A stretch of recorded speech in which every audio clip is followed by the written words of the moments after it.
Sejam bem-vindos. Sou Flávio Machado, criador deste canal, e hoje te convido a viajar comigo, mais uma vez, pelo mundo mágico e inspirador dos resumos de livros em áudios. Acompanhe nossa série de microbooks e desfrute de momentos prazerosos que vão elevar seu nível de conhecimento e autoestima. Neste inspirador vídeo da série você vai conhecer o resumo do livro Steve Jobs, de Walter Isaac. O livro, baseado em mais de 40 entrevistas com Jobs ao longo de 2 anos, e entrevistas com mais de 100 familiares, amigos, colegas, adversários e concorrentes, narra a vida atribulada do empresário extremamente inventivo e de personalidade forte e polêmica, cuja paixão pela perfeição e cuja energia indomável revolucionaram 6 grandes indústrias: a computação pessoal, o cinema de animação, a música, a telefonia celular, a computação em tablet e a edição digital. Numa época em que as sociedades de todo o mundo tentam construir uma economia da era digital, Jobs se destaca como o símbolo máximo da criatividade e da imaginação aplicada à prática. Embora tenha cooperado com esta obra, Jobs não pediu nenhum tipo de controle sobre o conteúdo, nem mesmo o direito de lê-lo antes de ser publicado. Ficou interessado? O link para adquirir o livro está no primeiro comentário fixado. Antes de acompanhar o vídeo, deixe seu like para fortalecer o canal, se inscreva e ative o sininho para não perder os próximos microbooks. Na descrição do vídeo você encontrará o link para adquirir este livro com preço especial. Então bora para o microbook logo após a vinheta.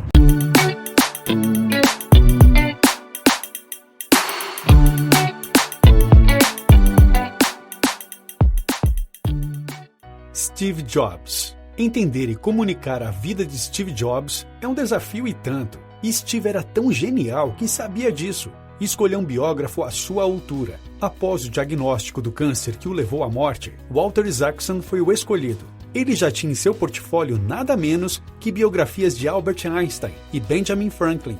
E para cumprir a missão, ele entrevistou Steve em mais de 40 ocasiões durante 2 anos, além de mais de 100 amigos, parentes, competidores e colegas de trabalho. A biografia de Jobs é uma coletânea de histórias fantásticas, passando pelos altos e baixos de sua carreira, sua paixão e perfeccionismo, e a revolução de 6 grandes indústrias: computação pessoal, cinema de animação, música, e-books, celulares, tablets. Jobs foi um gênio inventivo que sabia que o século XXI se baseava em conectar tecnologia e criatividade. Steve cooperou com o livro, mas não interferiu de forma alguma. Inclusive, ele sequer leu o livro antes de sua publicação e encorajou todos os entrevistados a serem sinceros e transparentes. Sua história, capturada sucintamente neste microbook, é um conto fantástico de inovação, caráter, liderança e valores. Zen, crítico e mal criado. Quem conheceu Steve Jobs quando criança pode não ter imaginado que ele chegaria ao topo do mundo dos negócios, fundando e liderando a companhia mais valiosa do mundo. Nascido em fevereiro de 1955, filho de um pai muçulmano chamado Abdul Fattah e uma mãe católica chamada Joanne, ele foi oferecido para doação, pelo fato de seu pai não partilhar a religião católica da mãe. Ele foi adotado por Paul, um engenheiro que trabalhava como mecânico, e Clara Jobs. Morando no Vale do Silício, um ambiente rico para experiências em tecnologia, Steve foi introduzido ao mundo da engenharia e do design pelo seu próprio pai. Apesar de se sentir acolhido pelos seus pais, ele lutou ao longo da sua vida contra sentimentos de abandono. O Steve garoto era extremamente precoce, impertinente e inteligente. Prova de sua ousadia é que quando tinha 13 anos, ele telefonou para Bill Hewlett, presidente da Hewlett-Packard, para pedir componentes eletrônicos para um projeto da escola. Trabalhando junto ao seu pai, ele aprendeu a se orgulhar de seu trabalho e ser detalhista. Desde a infância, ele já exigia a perfeição de si mesmo e das pessoas à sua volta. Como adolescente, Jobs começou a se interessar pelo mundo dos computadores e pela cultura hippie que transbordava no Vale naquela época. Steve experimentou drogas, como LSD e outros psicodélicos, e mais tarde, ele atribuiria parte da sua criatividade a estas drogas. Para Steve, suas experiências com LSD o ajudavam a entender o que importava na vida e ver outras perspectivas sobre o mundo. Além do seu interesse sobre alterações da consciência, Steve também se interessava por espiritualidade. Ele andava descalço e raramente tomava banho, e seguiu seu crescente interesse nas filosofias espirituais, passando 7 meses na Índia, onde aprendeu mais sobre intuição e introspecção. De início, ele abraçou as possibilidades da computação muito mais pelo seu potencial de elevar a consciência humana do que pelas suas aplicações negociais ou comerciais. Mas as influências Zen não conseguiram amenizar seu comportamento cada vez mais crítico e arrogante. Uma maçã por dia. Steve Wozniak era um tímido nerd da área de eletrônica, que partilhava com Steve o gosto pelos clássicos de Bob Dylan. Eles inventaram um dispositivo chamado Caixa Azul, que imitava os pulsos de uma linha telefônica e permitia que as pessoas hackeassem o sistema de telefonia, fazendo ligações gratuitamente. O Wozniak era superior a Jobs tecnicamente, mas Jobs tinha a determinação e o espírito para comercializar os produtos. Woz inventava e Jobs vendia. Depois de visitar uma fazenda, Jobs imaginou que Apple era um nome suave e simples. Com apenas $1.300, em 1976, a Apple Computer foi fundada. Na garagem de Jobs, ele e Woz trabalharam juntos e criaram o Apple, o primeiro computador pessoal deles, e sua segunda versão, o Apple II. O Apple I consistia de um gabinete com um teclado embutido que se plugava em uma TV e um software que permitiria ao consumidor final operar um computador. Com isso, eles conseguiram tirar a computação do mundo dos nerds, colocá-la na casa de pessoas. Wozniak desenvolvia as placas de circuito, enquanto Jobs unia poder computacional a uma embalagem amigável, que representava sua obsessão pela perfeição. Em apenas 30 dias sendo comercializado, o Apple I já estava se tornando lucrativo. Para o Apple II, o projeto foi mais audacioso e perfeccionista, mas Steve era grosso e mal educado com seus funcionários. Parecia não se importar com seus sentimentos e focava apenas nos detalhes do produto em si. Dados seus desequilíbrios e instabilidades emocionais, Mike Scott foi nomeado presidente da Apple Computer e, eventualmente, surgiam conflitos entre funcionários e Jobs, que tinham que ser mediados por Scott. A obsessão de Steve era tão grande que ele chegou a rejeitar mais de 2.000 tons de bege para a caixa do Apple II. Scott teve que decidir no final. Steve também insistiu em oferecer garantia de 1 ano ao consumidor, quando o padrão da indústria era de 90 dias. Quando seus colegas o enfrentavam, Jobs gritava, discursava e às vezes até chorava, mas sempre conseguia o que queria. Seus colaboradores mais próximos aprenderam como lidar com ele, mas ele era um mestre da manipulação, sempre tentando fazer tudo à sua maneira. Porém, a empresa estava indo tão bem que essa situação acabava sendo tolerada internamente. O Apple II vendeu 6 milhões de cópias e é considerado um dos pilares fundamentais da computação pessoal. Para Steve, isso não era suficiente. Ele queria construir um computador que deixasse uma marca no universo. Por isso, Jobs começou a trabalhar no Macintosh, o sucessor do Apple II, que o levaria ao estrelato. O ímpeto para realizar ainda mais levou Jobs a reunir um renegado time de piratas dentro da empresa para competir internamente com o time da Apple que estava construindo o computador Lisa, nomeado em homenagem à filha ilegítima que Jobs primeiramente relutou em reconhecer, mas depois a acolheu. O Macintosh não foi uma criação exclusiva de Jobs. Na verdade, algumas ideias foram apropriadas, roubadas, de outras pessoas. Mas o projeto deu vida a uma máquina que era super poderosa suficiente para exibir gráficos sofisticados e ser controlada por um mouse. O Macintosh foi um sucesso absoluto, em especial devido à campanha de TV do comercial chamado 1984, dirigido pelo famoso diretor de Hollywood, Ridley Scott. O comercial foi um sucesso tão grande que as vendas explodiram e todos conheciam Steve Jobs. Esperto como sempre, ele conseguiu entrevistas em todas as grandes revistas, manipulando os jornalistas como se ele estivesse lhes dando uma exclusiva. O Macintosh tornou Steve rico e famoso, mas sua personalidade estava corroendo a empresa. Seu comportamento opressivo e perfeccionista estava deixando os funcionários desanimados e deprimidos. Esse comportamento fez com que em 1985 ele fosse demitido da Apple pelo conselho.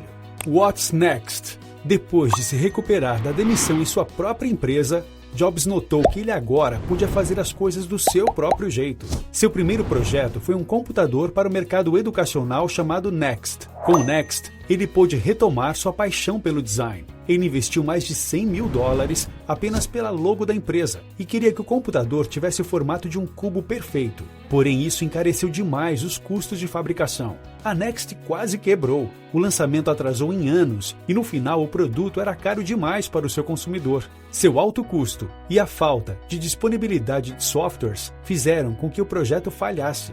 Ao mesmo tempo, Jobs comprou o controle de uma empresa chamada Pixar. Como presidente do conselho, ele criou uma estratégia que combinava tecnologia e arte. Em 1988, Jobs já havia perdido dezenas de milhões na Next e investido $50 milhões na Pixar. A Pixar lançou um filme chamado Teen Toy, que ganhou o prêmio de melhor animação. Isso fez com que Jobs mudasse seu foco para o negócio de cinema de animação. Eventualmente, a Pixar fez uma parceria com a Disney e lançou seu primeiro filme, Toy Story, que se tornou o filme mais lucrativo do ano de 1996. A Pixar fez uma IPO, uma oferta pública de ações, e as ações de Steve foram avaliadas então em $1,2 bilhões. Steve em família. Além dos seus novos negócios, Jobs tentou reconciliar-se com sua vida pessoal, reconectando-se com sua família biológica. Em 1986, após a morte de sua mãe adotiva, ele encontrou sua mãe biológica. Ele se surpreendeu ao saber que ela tinha uma irmã que era artística e temperamental, e eles se tornaram próximos. Na mesma época, ele conheceu sua futura esposa, Lorraine Powell, com quem ele veio a se casar em 1991. O casal teve 2 filhos, Erin e Eve. Com o encorajamento de Lorraine, Jobs também passou a passar mais tempo com sua filha Lisa, que era tão temperamental quanto Jobs. Em alguns casos, eles ficavam meses sem se falar. Na vida pessoal, assim como na profissional, Jobs era ou muito apaixonado ou extremamente distante. Uma nova maçã. Após a saída de Jobs, a Apple entrou em declínio. Em 1996, Gil Amelio foi nomeado CEO e ele queria trazer novas ideias para restaurar a empresa. Em 1997, ele comprou a Next e tornou Jobs um conselheiro para a Apple. Uma vez de volta à Apple, Steve pegou o máximo de controle possível. Ele colocou seus funcionários preferidos da Next nos mais altos cargos da Apple. A empresa não ia bem e o conselho resolveu dar uma nova chance a Jobs como CEO. Porém, Jobs recusou o convite. Ele preferiu manter seu status de conselheiro para ganhar mais influência na empresa. Ele conseguiu costurar uma parceria com a Microsoft para desenvolver o Office para Mac e assim terminou a batalha entre as empresas. O preço das ações da Apple decolou e depois de algum tempo, enfim, ele aceitou o convite de se tornar CEO da empresa novamente. Ao assumir, seu foco passou a ser único, focar a empresa em fazer menos produtos, e assim ele se empenhou em salvar a Apple. O mantra da sua administração era foco. Ele rejeitou linhas de produtos inteiras, demitiu empregados irrelevantes e cortou os estoques lotados. Jobs se transformou de um rebelde corporativo de espírito livre a um executivo singularmente dedicado, colaborativo, embora ainda volátil. Ele acreditava na colaboração profunda entre departamentos e em contratar e cultivar A-players, talentos de alto nível. Assim, uma potencial contratação de marketing tinha que ser sabatinada pelos designers e pelos engenheiros de software. Engenharia simultânea significava que os produtos em desenvolvimento passavam por revisões simultâneas de manufatura, design, marketing e distribuição, em vez de passar por cada área sequencialmente. Isso garantia que todos tinham participação no desenvolvimento e criação de novos produtos. Jobs contratou Tim Cook para administrar operações, e os dois se conectaram e se tornaram amigos rapidamente. Cook eventualmente ajudaria Jobs a conduzir a Apple. A estratégia funcionou. A Apple, que estava a 90 dias da insolvência, transformou uma perda de $1 bilhão em 1997 em um lucro de 309 milhões um ano depois. O campo de distorção da realidade. Jobs tinha uma estranha habilidade de persuadir as pessoas para que elas seguissem sua visão e ideias. Ele exigia o que os outros consideravam impossível. Assim, vislumbrando o impossível, ele fazia as coisas acontecerem e mudava a realidade. Ele focou tão intensamente no que lhe interessava que, às vezes, ignorava todo o resto, incluindo sua esposa, Lorraine, seus filhos, Reed, Erin e Eve, Lisa e sua família e amigos. Steve era cruel e extremamente crítico em relação aos outros e seu trabalho.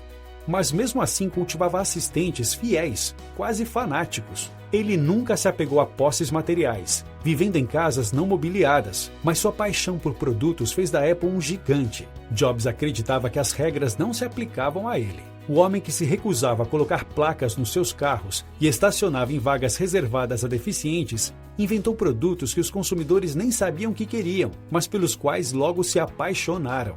Design em todos os aspectos. Steve Jobs aprendeu a importância da qualidade do design com seu pai, que o ensinou que tornar bonitos os lados escondidos de um gabinete importava tanto quanto criar uma frente elegante.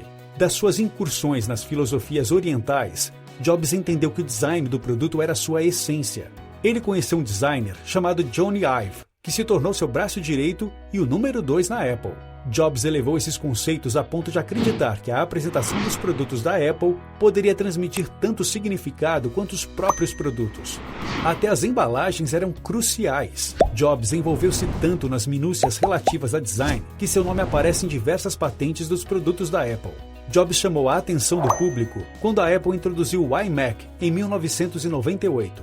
Rapidamente, o computador desenvolvido junto com Jony Ive se tornou o computador que vendeu mais rapidamente na história. O computador redondo, com aparência divertida, veio com um revestimento semi-transparente e era disponibilizado em 5 cores. Jobs fez o interior tão atrativo quanto o exterior. Quando a Apple estendeu a variedade de cores, Bill Gates, da Microsoft, pintou seu PC de vermelho e zombou que o iMac seria uma moda passageira. Além da obsessão pelo design, Jobs queria controlar toda a cadeia de distribuição.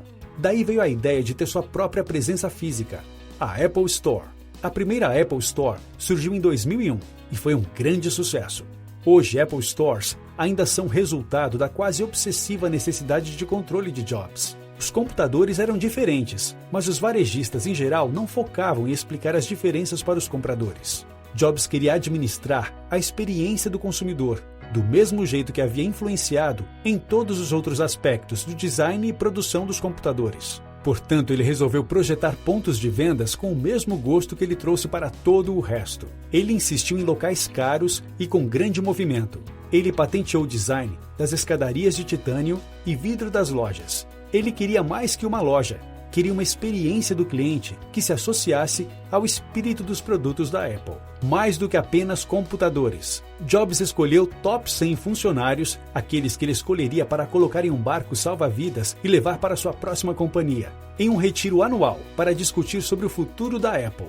Em 2000, a transformação da empresa começou. O computador pessoal evoluiu para um cubo digital, que poderia administrar o estilo de vida digital do consumidor, desde comunicações escritas até câmeras, tocadores de música e gravação de vídeos. A Apple retirou a palavra computers do seu nome corporativo para explorar o potencial da internet de conectar e integrar esses diferentes aspectos. Por exemplo, o iTunes se desenvolveu a partir da percepção de Jobs de que fazer download de música pela internet mudaria a indústria da música. A loja do iTunes vendeu 1 milhão de músicas nos primeiros 6 dias. O iPod resultou da necessidade de um melhor tocador de música e, dentre suas inovações, está incluída a roda de rolagem. O sucesso do iPod, construído sobre as vendas do iMac, consolidaram a marca. Em janeiro de 2007, o iPod foi responsável pela metade das receitas da Apple. Mesmo assim, Jobs continuou procurando o próximo grande lançamento. Identificando a telefonia celular como a próxima onda, ele deixou uma nova marca no universo e revelou o iPhone, combinando o iPod, telefonia e acesso à internet. Ele sozinho representou mais de 50% do total dos lucros globais da telefonia celular no ano de 2010. A ideia de um tablet antecedeu o iPhone, mas em 2010, a experimentação com o iPhone pavimentou o caminho para o próximo item revolucionário, o iPad. No caso do iPad, a Apple vendeu 1 milhão de unidades no primeiro mês e chegou a 15 milhões em apenas 9 meses. Lidando com o câncer. Jobs acreditava que seu câncer, diagnosticado em 2003, resultou dos momentos estressantes que viveu quando conduzia a Apple e a Pixar no final dos anos 90. Um tratamento para pedras nos rins o levou a um exame que descobriu seu câncer. Mesmo assim, o prognóstico era bom. O tumor era tratável e de crescimento lento. Entretanto, Jobs rejeitou as recomendações médicas de cirurgia. Ele consultou nutricionistas, acupunturistas, seguiu dietas vegetarianas, submeteu-se a limpezas do cólon e baniu negatividade de seus pensamentos. Em 2005, ele fez menção à sua mortalidade em um discurso de formatura na Universidade de Stanford. Jobs disse aos formandos: "Lembrar que estarei morto em breve é a ferramenta mais importante que eu encontrei para me ajudar a fazer grandes escolhas na vida. Não há razão para não seguir seu coração." Um mundo melhor.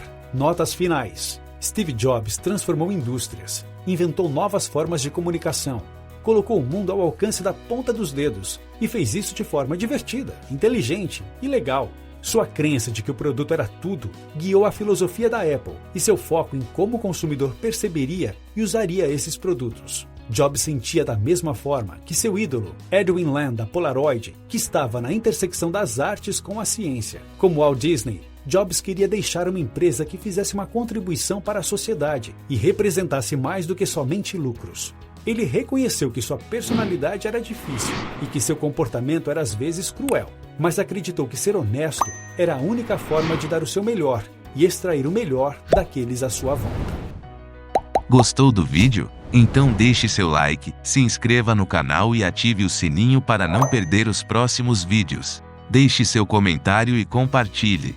Obrigado por assistir e até a próxima.